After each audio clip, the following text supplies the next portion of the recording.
Ciertamente de parte de ellos, Él es blasfemado, pero por vosotros es glorificado. Así que ninguno de ustedes padezca como homicida, o ladrón, o malhechor, o por entremeterse en lo ajeno. Pero si alguno padece como cristiano, no se avergüence, sino glorifique a Dios por ello. Porque es tiempo de que el juicio comience por la casa de Dios. Y si primero comienza por nosotros, ¿cuál será el fin de aquellos que no obedecen al Evangelio de Dios? Y si el justo con dificultad se salva, ¿en dónde aparecerá el impío y el pecador? De modo que los que padecen según la voluntad de Dios, encomienden sus almas al fiel Creador y hagan el bien.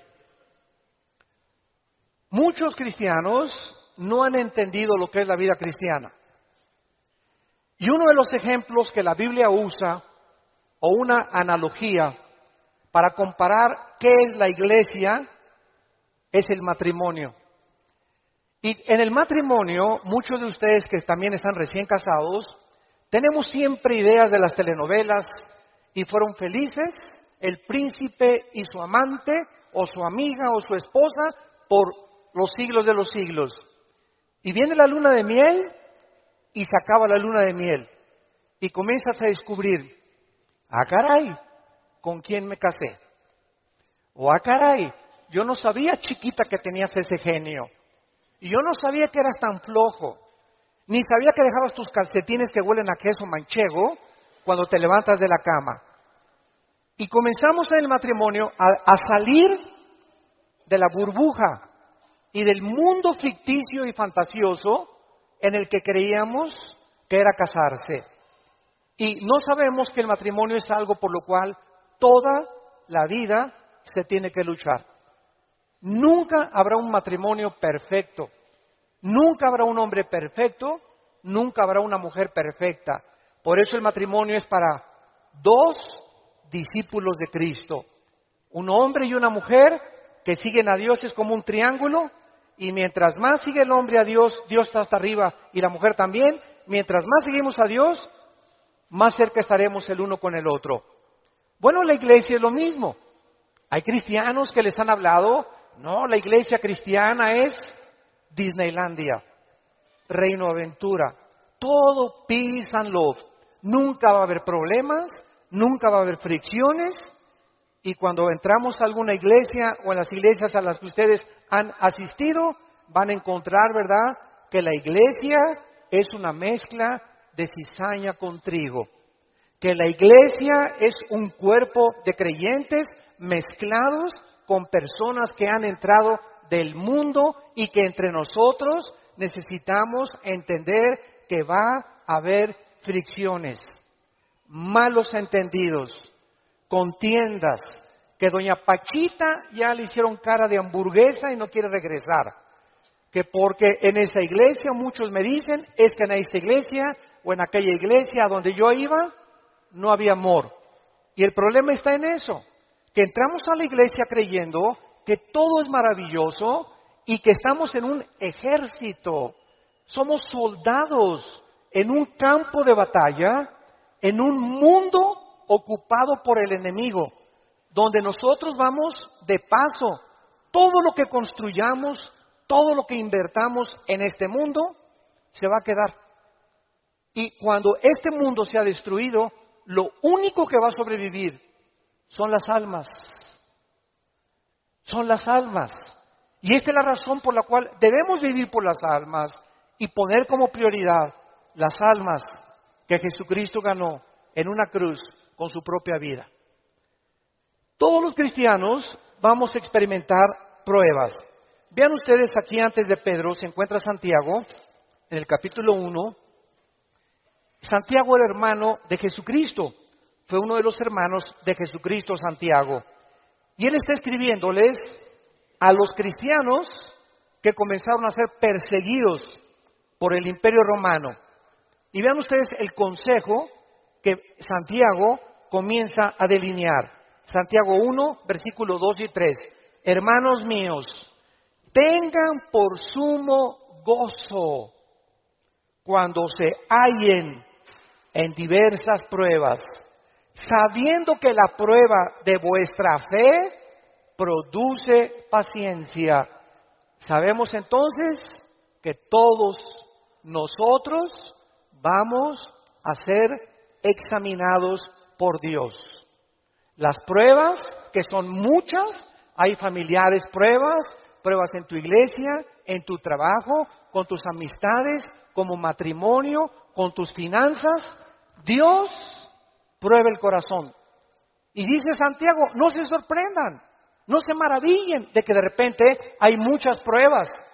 Y en lugar de que la oposición y las pruebas puedan menguar nuestro ánimo, dice Santiago, ¿verdad? Está probándose nuestra paciencia y nuestra fe. Vean ahora aquí, le damos vuelta a primera de Pedro, otra vez, capítulo 1. Y dice el versículo 6 y 7, en lo cual vosotros se alegran ahora, aunque un poco de tiempo, si es necesario, tengan que ser afligidos en diversas pruebas, para que sometida a prueba vuestra fe, mucho más preciosa que el oro, o sea, ¿por qué tiene que probar Dios nuestra fe? Porque es lo más valioso que Dios nos ha regalado. Lo más grande que tenemos es la fe. Y si queremos agradar a Dios, lo tenemos que agradar a través de la fe. Porque sin fe es imposible agradar a Dios. Por lo cual tenemos que entender por qué vienen pruebas, por qué me robaron mi coche, por qué tuve este problema con mi esposa, por qué este problema con mis hijos, por qué este problema en la iglesia, por qué este problema en el trabajo, por qué está el mundo ahorita como una olla hirviendo, donde las naciones están a un punto de una conflagración internacional. Aunque sabemos bíblicamente que si explota una guerra en Europa o en el Medio Oriente, no es todavía la tercera guerra mundial. En estos últimos meses, todas las invitaciones que he recibido han sido en radio, en televisión, con iglesias, con alianzas de pastores, para explicarles que esta guerra no es la tercera guerra mundial, que la Biblia nos habla claramente que falta mucho para la tercera guerra mundial y que este es lo que va a pavimentar el camino para el surgimiento del anticristo en el Medio Oriente. Entonces, estas pruebas, dice la Biblia, son importantes porque nuestra fe es la que tiene que ser probada. Ya sea en el trabajo, en la escuela, en el vecindario, etcétera, etcétera, estamos rodeados de personas que no les caes bien porque eres cristiano. Estás rodeado de amigos que cuando les comienzas a decir que eres cristiano, te van a comenzar a perseguir y a burlar. Porque el mundo está bajo el control del maligno y nosotros vamos de paso nada más. Somos un ejército que venimos a resistir al mal. No nos mandó Dios a terminar con el mal. Nos mandó a resistir hasta que Cristo venga. Se acabarán entonces las guerras y podremos recibir las coronas de gloria.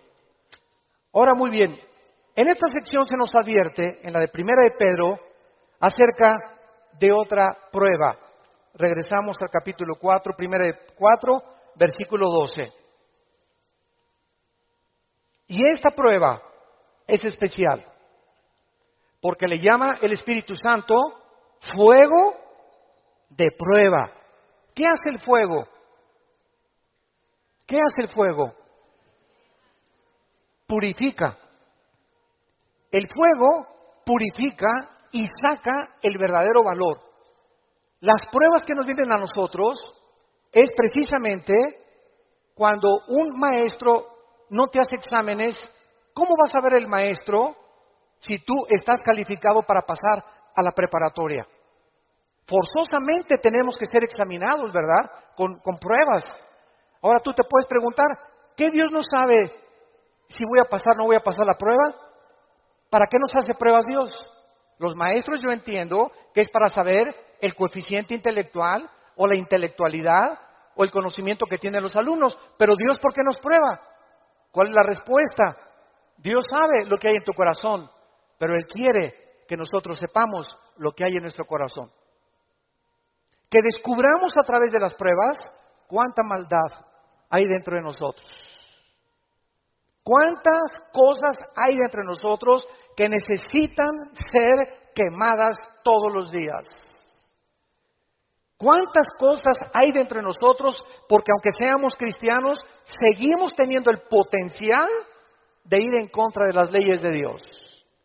Por eso dice en Gálatas 5, las obras de la carne son esto y esto y esto: fornicación, adulterio, borracheras, drogadicto, hechicerías, ocultismo, etcétera, etcétera. Un cristiano puede caer en las cosas que él practicaba antes de que fuera cristiano, si el cristiano abandona a Dios. Y cuando descubrimos la maldad que hay dentro de nosotros, ¿qué podemos hacer?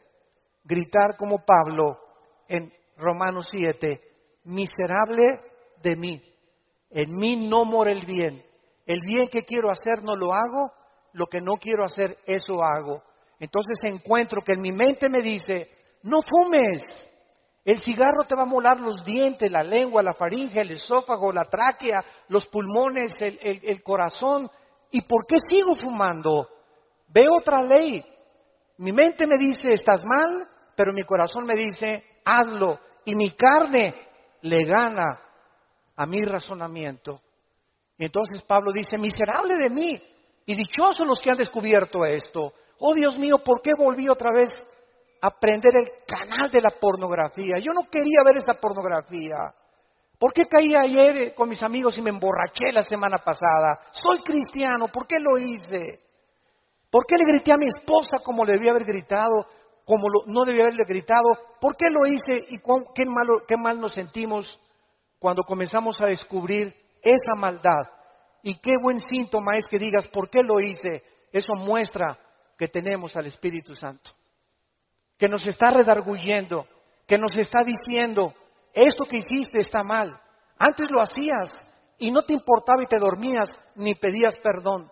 Pero ahora cuando pecamos nos damos cuenta, nos entristecemos, nos llenamos de una ansiedad tremenda en el corazón porque no tenemos paz.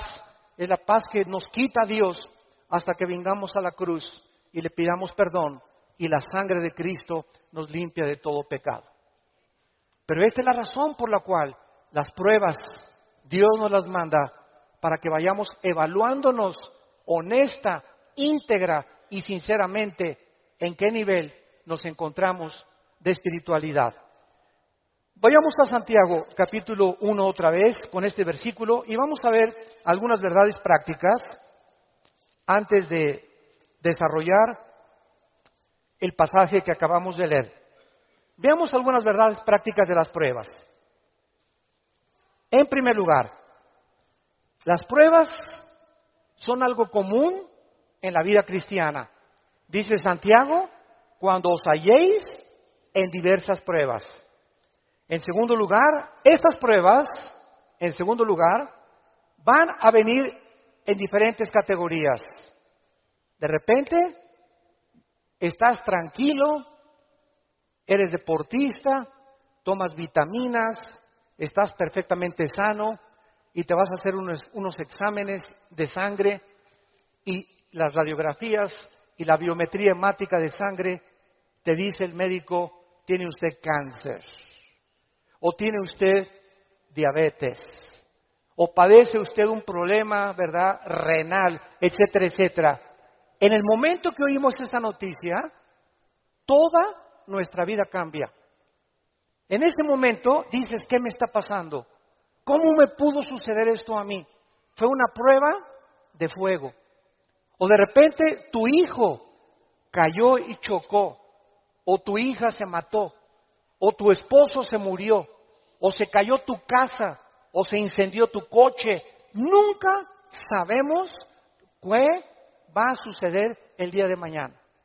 Entonces, tenemos que estar preparados para entender que estamos en un mundo donde somos vulnerables y donde cualquier cosa puede suceder y Dios lo va a permitir con un propósito siempre, siempre santo que va a resultar para un bien.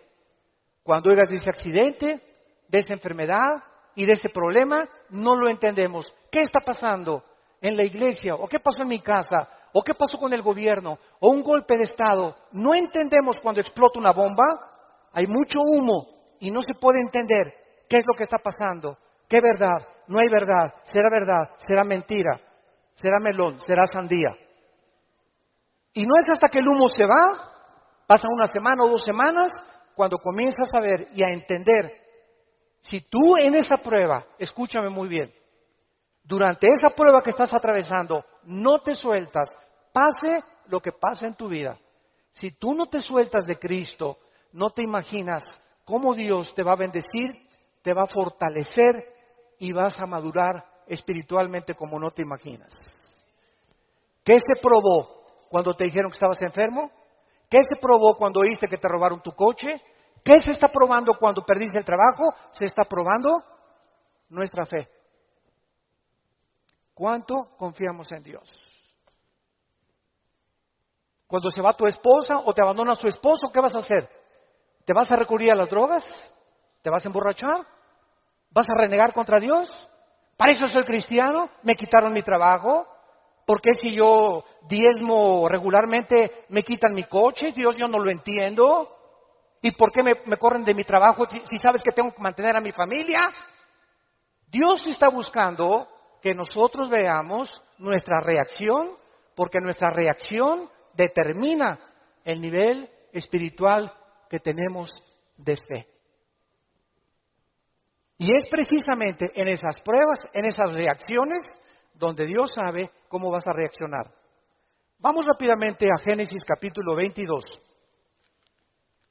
En el Antiguo Testamento, y veamos la prueba de fuego que pasó a Abraham.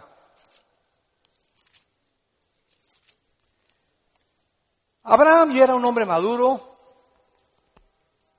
ya tenía el hijo de la promesa, Isaac. Y a Abraham se le llama en Romanos capítulo 4 el padre de la fe. Por algo será, ¿verdad? Por algo será, porque son las pruebas de fuego las que nos gradúan en el ejército de Dios. Las pruebas, no las muchas pruebas, nos van preparando, pero hay una prueba de fuego que es nuestra graduación. Cuando ya Dios se da cuenta que no importa lo que pase en tu vida, nunca te soltarás de Él. Nunca blasfemarás de su nombre, nunca te llenarás de rencor ni de amargura contra nadie. Hayan hecho lo que te hayan hecho o lo que nos hayan hecho, el veneno más grande que nos impide graduarnos es la amargura. Es el veneno más grande de la vida cristiana. Bueno, aquí se encuentra Abraham, capítulo 22 del Génesis, y dice, aconteció después de estas cosas, o sea, estas cosas son todas las pruebas que Abraham había atravesado, que probó Dios a Abraham. Abraham podría decir, ¿otra? Oye, ¿otra, Señor? ¿Es juego? ¿Otra prueba? Pero quiero decirte una cosa, Abraham. Esta prueba, ¿verdad? No te imaginas, va a ser la bendición más grande para tu vida y para 1000 generaciones después. A los que les interese la palabra prueba en el hebreo, es la palabra nasá, con H al final. Cuando dice probó, es la palabra nasá. Escuchen lo que significa probar en el hebreo. Manifestar el corazón por medio de la presión. No es hasta que la presión viene a nuestras vidas que se sabe lo que tenemos escondido en el corazón. ¿No es cierto? No es bajo la presión donde se prueba el carácter de los hombres. Bajo la presión. Dice la Biblia, esto es lo que Dios quería hacer. Poner presión en Abraham para darnos un ejemplo a nosotros de cómo reaccionar. ¿Y cuál fue la prueba de fuego que Dios le puso a Abraham? Dame a tu hijo Isaac. Versículo 2. Señor, no te oí bien. Creo que me está fallando el oído. ¿Qué dijiste? Que me des a tu hijo. Señor, ¿estás bien? ¿No dices un mejoral? ¿Me estás hablando? ¿Eres tú? ¿No será un demonio el que me estará hablando? Señor, tú me dijiste que este hijo era el hijo de la promesa, no era Ismael. Tú me prometiste que era Isaac y la semilla de Isaac, el esperma de Isaac, la descendencia de Isaac, donde el Mesías, el Salvador que has prometido, iba a venir. ¿Cómo me lo pides? ¿Y cuál es la respuesta de Isaías 55, 8 y 9? Mis pensamientos no son vuestros pensamientos, y mis caminos no son vuestros caminos, ovejas santas, amadas de Dios. Así como los cielos son más altos que la tierra y mis pensamientos más altos que ustedes, así es como yo tengo que pensar para que ustedes comiencen a entender que yo no pienso como ustedes y que la fe es mantenerte de pie y seguir creyendo aunque no haya explicación inmediata. Señor, no entiendo qué pasó con mi casa, no entiendo por qué perdí el trabajo, no entiendo lo que está pasando, no entiendo esto, no entiendo aquello, pero como dijo Job, aunque tú me matares, seguiré confiando en ti. Y seguiré esperando y sabiendo que cuando se disipe el humo y entienda tus caminos, tienes algo mejor para mi vida. Esa es la fe. ¿Y qué hizo Abraham? No abrió la boca, no discutió. No vemos aquí que se puso al brinco con Dios. Abraham, Isaac, ven hijo mío. Muchachos, los siervos de Abraham, traigan la leña. Y entonces los dejó ahí en el monte a los siervos y agarró a Isaac y comenzaron a subir al monte Moriah. Escuchen, el monte Moriah fue donde Dios no perdonó a su hijo. Dios perdonó a Isaac, pero Dios no perdonó en el mismo monte a su hijo Jesucristo 4000 años después. Y cuando iban camino al monte, le dice Isaac a Abraham, Padre, ¿dónde está el sacrificio? Y Abraham no le dice nada. Dios proveerá. Y entonces se acuesta Isaac y lo amarra a Abraham, y cuando levanta la mano, dice el versículo 10 y el versículo 11, y extendió Abraham su mano y tomó el cuchillo para degollar a su hijo. Entonces el ángel de Jehová le dio voces desde el cielo y dijo, Abraham, Abraham. Y él respondió, heme aquí. Y dijo, no extiendas tu mano sobre el muchacho, ni le hagas nada, porque ya conozco que temes a Dios, por cuanto no me rehusaste darme a tu hijo. Dios, síganme con cuidado, no estaba buscando el sacrificio de Isaac. Dios estaba buscando el sacrificio de las emociones y los sentimientos de Abraham.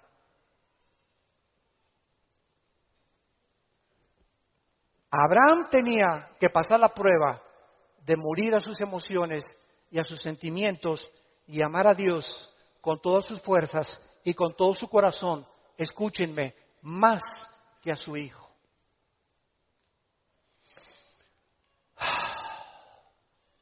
En el Nuevo Testamento se acercaron a Cristo, se los voy a explicar con más detalles, y le dijeron, ¿cuál es el más grande mandamiento?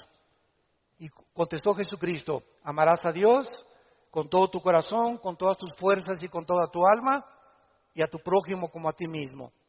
Muy bien, hace algunos años yo le pregunté, orando le pregunté a Dios, porque alguien me metió una idea satánica, un ateo, en un hotel me acuerdo que se acercó y me dice, oiga señor Alducin, el Dios que ustedes adoran es un misógeno, es un ególatra, es un Dios que solamente busca a Él, a Él, a Él. Que nada más dice, ámame a mí con todo tu corazón, más que a tu esposa, más que a tus hijos. ¿Cómo puede ser esto posible? Me dijo este ateo. ¿Cómo puede usted reconciliar a un Dios que nos diga que lo amemos más a Él que a la propia familia? Y entonces me fui muy confundido.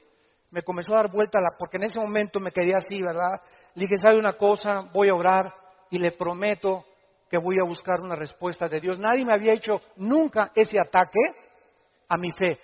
Entonces pasó como unas 2 semanas, me puse a orar, ayuné como 2 días buscando esta respuesta y fue tan clara de parte de Dios. Y el Señor me mostró en la Biblia lo siguiente. Mira, hijo, me dice Dios, cuando yo les pido a ustedes, ámenme con todo mi corazón y con toda mi mente, ¿saben por qué se los pido? Porque tu mamá, tu esposa y tus hijos y tu perro fido y tu cotorro y lo que más amas en tu vida y tu jarrón chino y la casa que tienes y que la amas, todo lo vas a perder y al final de tu vida te vas a quedar solo. Todos nos quedamos solos al final de la vida. Los hijos se tienen que ir, si no se casan, se mueren, la esposa tiene que morir, él tiene que morir, escúchame muy bien. Y si tú tenías todos tus afectos en tu hijo que se fue, o en tu esposo que se fue, o en tu perro que te quitaron, cuando se vaya tu hijo, cuando te quiten a tu esposo, cuando te abandone tu mujer, te vas a hundir porque no tendrás las fuerzas de seguir viviendo. Pero cuando amas a Dios con todo tu corazón y con toda tu alma, y pierdes algo por acá, y pierdes algo por acá, y pierdes esto y por acá, ese amor que tú le tienes a Dios es el que nos sostendrá para seguir viviendo con Él, con las fuerzas de seguirlo amando. Denle gloria a Dios. De verdad.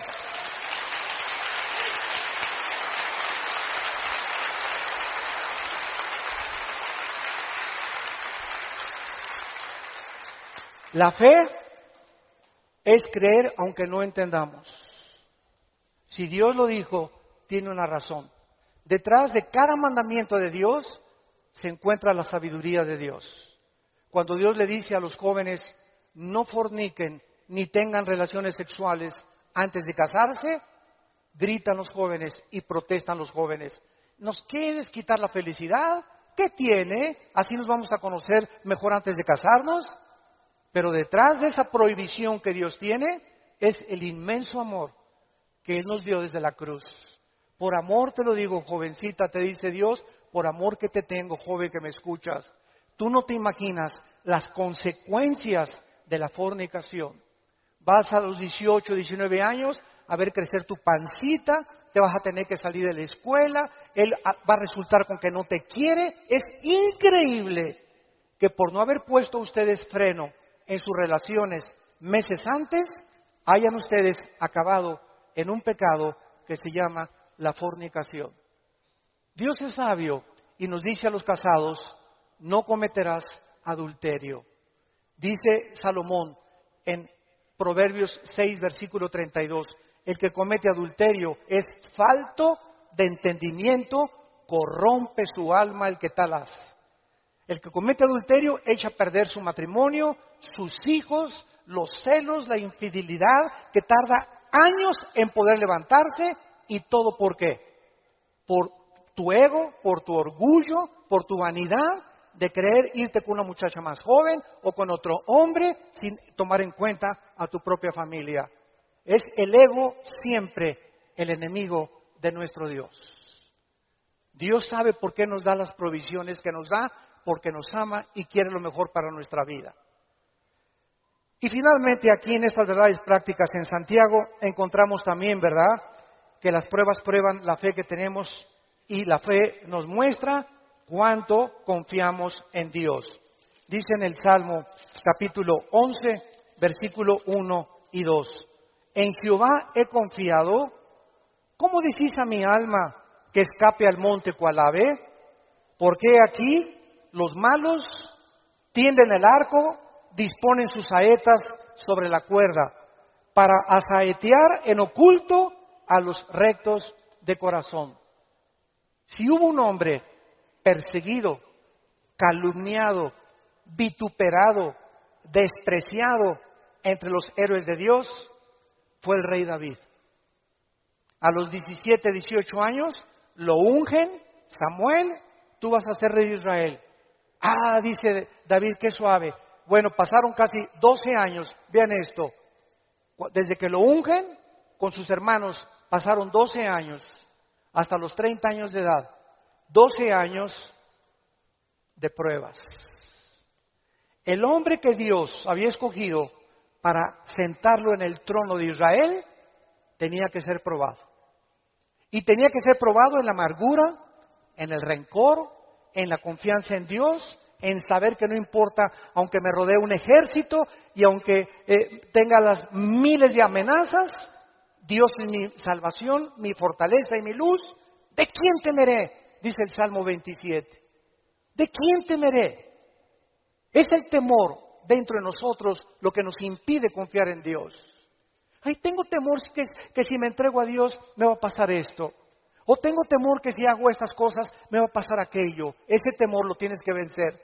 Porque Dios no nos ha dado espíritu de temor, sino de valor, de poder y de amor propio.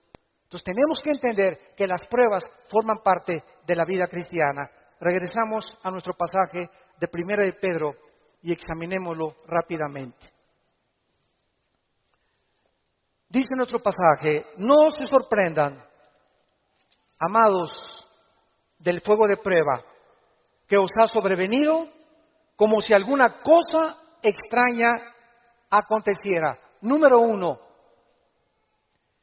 se nos advierte cómo no debemos de reaccionar, con sorpresa. No debemos reaccionar con sorpresa. No puedo creer lo que me está pasando, más te vale que lo creas.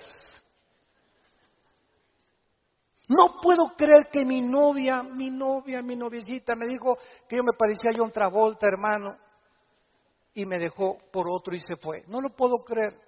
No puedo creer que mi esposo me haya abandonado. No puedo creer que este negocio haya caído. No puedo creer que yo fui fiel en mi trabajo y me corrieron, hermano, del trabajo. No lo puedo creer. Más te vale que lo sigamos creyendo. No nos sorprendamos, es una prueba.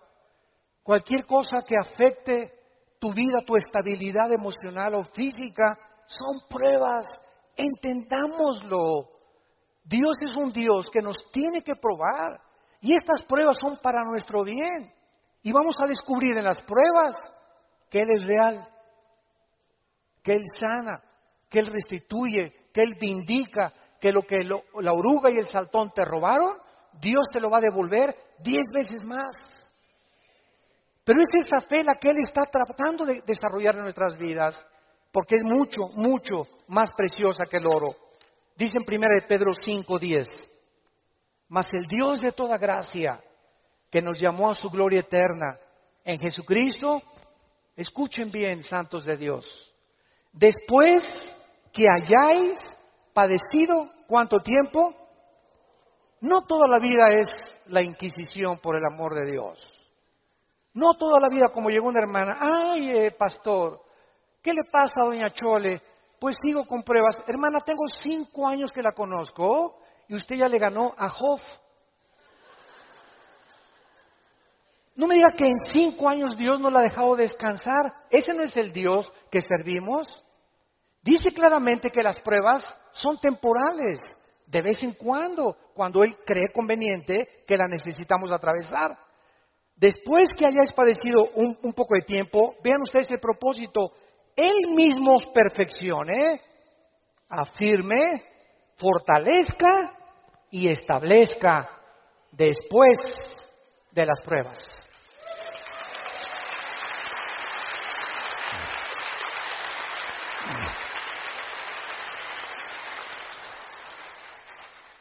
Ahora, veamos lo que tenemos que hacer.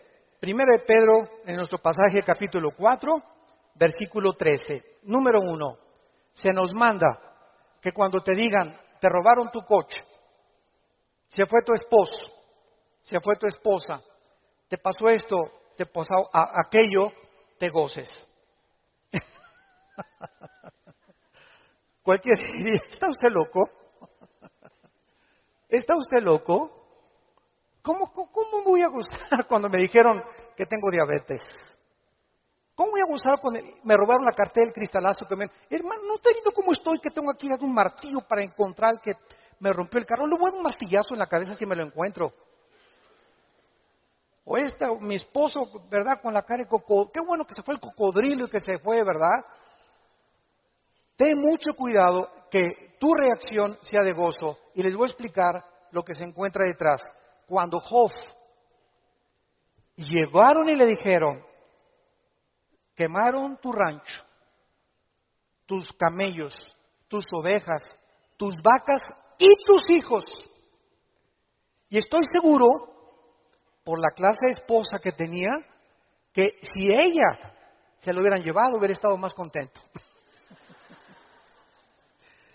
Y a propósito, Dios se la dejó a ella. Yo entiendo cada vez más a mi Señor. No por ti, mi amor, ¿eh? Mi esposa no va a creer. Y entonces la esposa llega, ¿verdad? Y le dice a Job, maldícelo. Maldice a Dios. Y contesta Job y le dice a la esposa, vean la calidad moral y espiritual y de fe que tenía este hombre en Dios. ¿Qué acaso recibiremos de Dios solo lo bueno y no lo malo? Bendito sea el nombre de Dios, porque Él da y Él quita en su soberanía. Qué tremendo, ¿verdad?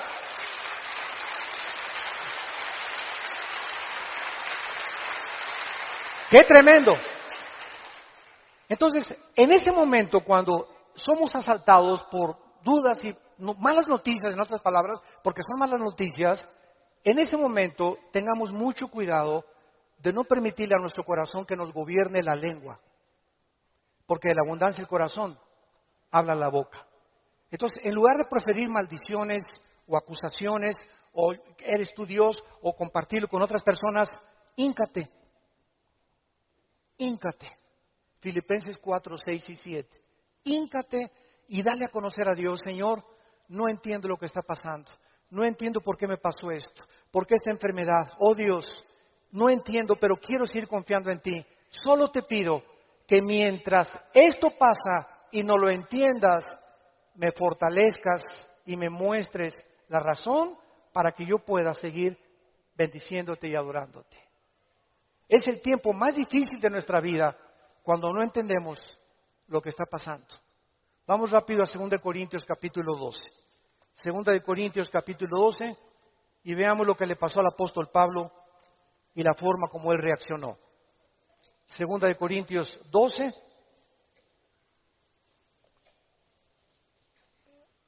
Pablo fue uno de los pocos hombres, junto con Enoc y Elías y el apóstol Juan, que subieron al cielo. En el Nuevo Testamento, Pablo y Juan fueron los dos únicos apóstoles que subieron al cielo sin morir. Fueron sacados de su cuerpo espiritualmente. Y Pablo lo llevó Dios al tercer cielo, donde habita Dios. Y cuando Pablo regresó a la tierra, su espíritu salió de su cuerpo y su espíritu volvió a entrar a su cuerpo. Pablo dice que lo que él oyó allá en el cielo y lo que él vio, no había palabras humanas para poder describirlo. Y como fue una experiencia tan impresionante, pero tan grande, que cabía la posibilidad, dada la naturaleza humana pecaminosa que aún tenemos, Dios tuvo que darle una prueba a Pablo y ponerle un aguijón en su cuerpo físico, alguna enfermedad. Y esta enfermedad no sabemos qué es. Algunos han especulado que era algún problema oftalmológico, porque dicen Gálatas, mira con cuán grandes letras les escribo. Bueno, no sabemos, ¿no? Entonces Pablo tenía algo en su cuerpo que lo atormentaba y se hincó delante de Dios y le dijo, Señor, quítame este aguijón. No, Pablo. Señor, te ruego, quítamelo. No, Pablo. Señor, te lo imploro como de corazón. Si quieres me voy a la villa y de vuelta de rodillas. Hago lo que tú quieras. Quítame este aguijón. Y Dios le contesta y le dice en el versículo 9, y el Señor me ha dicho, bástate mi gracia. ¿Por qué? Porque mi poder, y lo traduzco en el original griego, está en presente continuo. Mi poder se está perfeccionando a través de esta dolencia física que he permitido que tú tengas. Mi poder se está perfeccionando mientras tú estás sufriendo esta enfermedad en la que estás atravesando. Y entonces Pablo, cuando entiende detrás de lo que no entendía, por qué Dios permite eso en su vida, contesta Pablo y dice, por tanto, de buena gana me gloriaré más en mis debilidades para que repose sobre mí el poder de Cristo. Hace poco mi esposa y yo estábamos en Dallas y ¿se acuerdan de este muchacho que no tiene brazos ni piernas? Muchos de ustedes lo conocen. Bueno, su esposa es mexicana, de Chihuahua.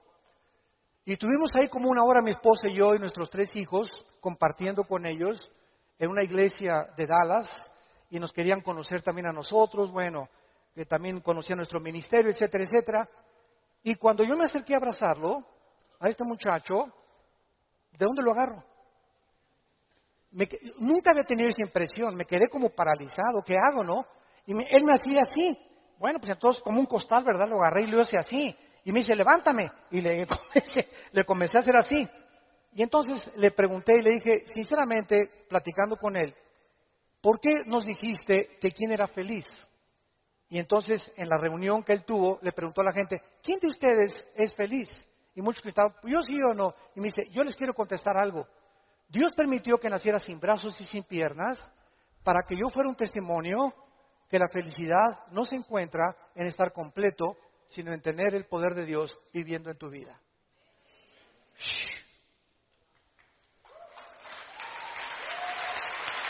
¡Qué tremendo!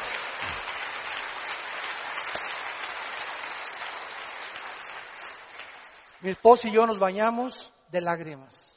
Tenemos piernas, tenemos brazos, tenemos casa, con flex, un carro, lo que sea, nuestros hijos, y estamos descontentos. Teniendo contentamiento, teniendo sustento y abrigo, estamos contentos porque estamos vivos. Nosotros estamos completos y él era más feliz que la mitad de los que fueron a escucharlo. Él riéndose, y era una felicidad, ¿no es cierto, Marta?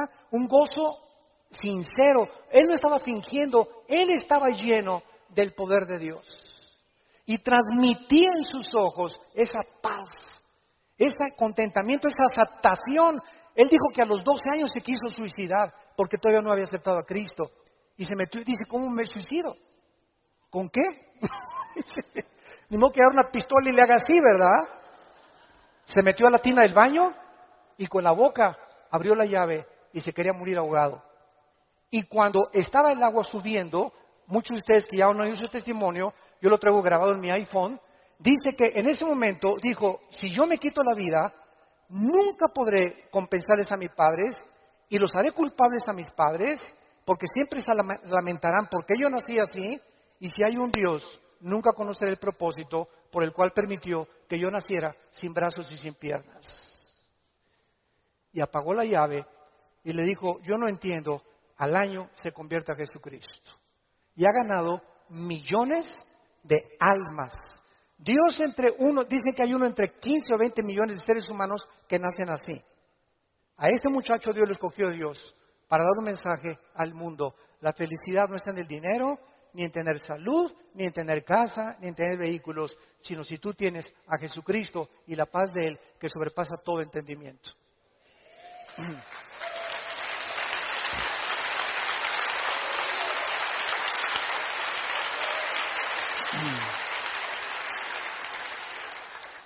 Y finalmente regresamos a nuestro pasaje de 1 de Pedro capítulo 4, dice así, gócense, versículo 13, por cuanto son participantes de los padecimientos de Cristo, para que también en la revelación de su gloria se gocen con grande alegría. En penúltimo lugar, las pruebas nos están haciendo parecernos más a Jesús.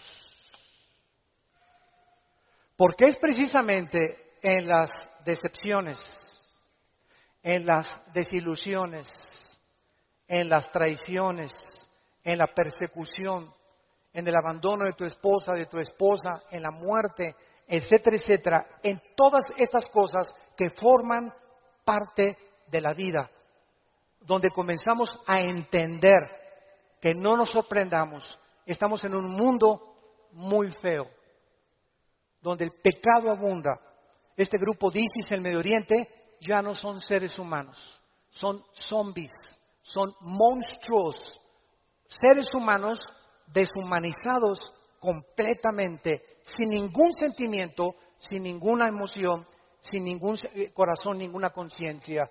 A los niños ahora los enseñan a ellos que a las víctimas les corten la cabeza y jueguen fútbol con las cabezas para desensibilizarlos y deshumanizarlos a los 8 años de edad. Ese es el mundo que vivimos.